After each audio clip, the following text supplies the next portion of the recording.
Bien, vamos a comenzar a trabajar esta vez el tema de técnicas de estudio relacionados con la red conceptual, con el armado de una red conceptual. En principio, lo que vamos a tener en cuenta para esto es cuáles son las aplicaciones, ¿no? En el caso de para qué se arma una red conceptual. Tiene un uso muy práctico en todo lo que tiene que ver con educación y la presentación de proyectos.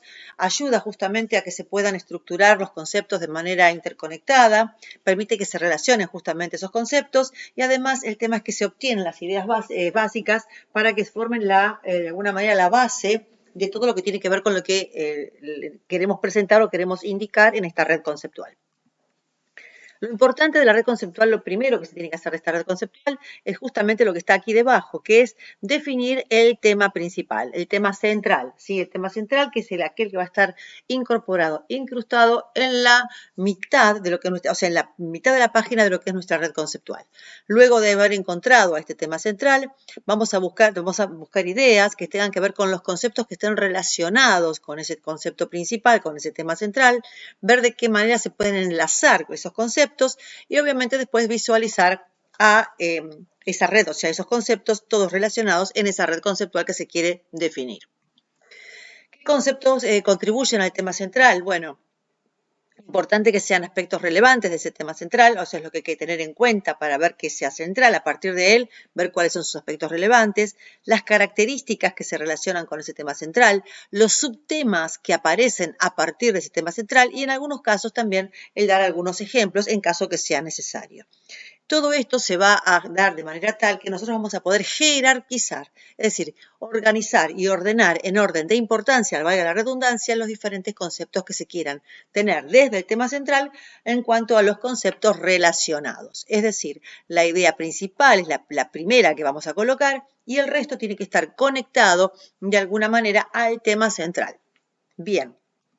Ahora bien, esas conexiones tienen que ser conceptos que se van a poner muy claros, que tienen que estar relacionados. Estas relaciones se van a hacer a partir del uso de, en principio, las flechas o líneas. Recordar que las líneas están, o lo que hacen es conectar, o mejor dicho, relacionar temas que están en la misma jerarquización, en el mismo nivel. En cambio, las flechas indican qué concepto va a relacionarse con el otro. Y sobre estas flechas deben estar justamente este tema de las relaciones que va a estar indicado por lo que se conocen como los conectores, ¿sí? Aquellos grupos de palabras que van a permitir enlazar un concepto con otro. Por otra parte, para mejorar, insisto, el tema de la claridad de la red conceptual, es importante tener en cuenta, primero, el uso de palabras claves o frases. Esto de las frases está indicado a poner la menor cantidad de palabras posibles. Un ejemplo, en biología podría ser, por ejemplo, utilizar membrana plasmática o sistema nervioso, ¿sí? En donde no puedo poner solamente sistema a veces y membrana sola a veces no se entiende a qué estamos refiriéndonos. O, por ejemplo, sistema de membranas. Entonces, estamos utilizando una muy pequeña frase. No se permite utilizar textos grandes y hay que tener cuidado, acá dice, con las frases cortas que faciliten la comprensión, tienen que ser extremadamente cortas o no utilizarlas y mejor hacer uso de lo que se llaman los conectores para poder enlazar un contenido o un concepto con el otro. Cuidado con el uso de las frases, cuidado. Bien, ahora, ¿qué pasa con esa red conceptual? En principio hay que tener en cuenta que para todo el mundo la red conceptual empieza con un borrador. Este borrador es aquel que empezamos a hacer y que vamos a reversionar. Siempre se reversiona. ¿Por qué motivo? Porque cuando estamos armando la red conceptual, seguramente que surgen dudas, nos damos cuenta que colocamos alguna palabra que se podría repetir. Recuerden además que los conceptos no se repiten si la palabra la utilicé en algún punto, tengo que relacionarla y tengo que volver a utilizarla, no la vuelvo a utilizar como palabra, sino que la relaciono, con lo cual a veces hay que moverla del lugar donde la ubicamos en la red conceptual. Por eso es importante utilizar un borrador.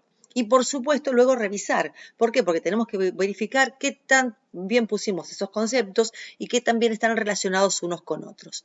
Por supuesto que esto aplica e implica ajustar para mejorar la claridad y la organización y recién después vamos a tener una red refinada donde veamos que las relaciones están indicadas con los conceptos de formas bien claras, relaciones bien claras entre los conceptos que quisimos indicar. Ahora bien, es importante crear una red conceptual que sea visualmente atractiva.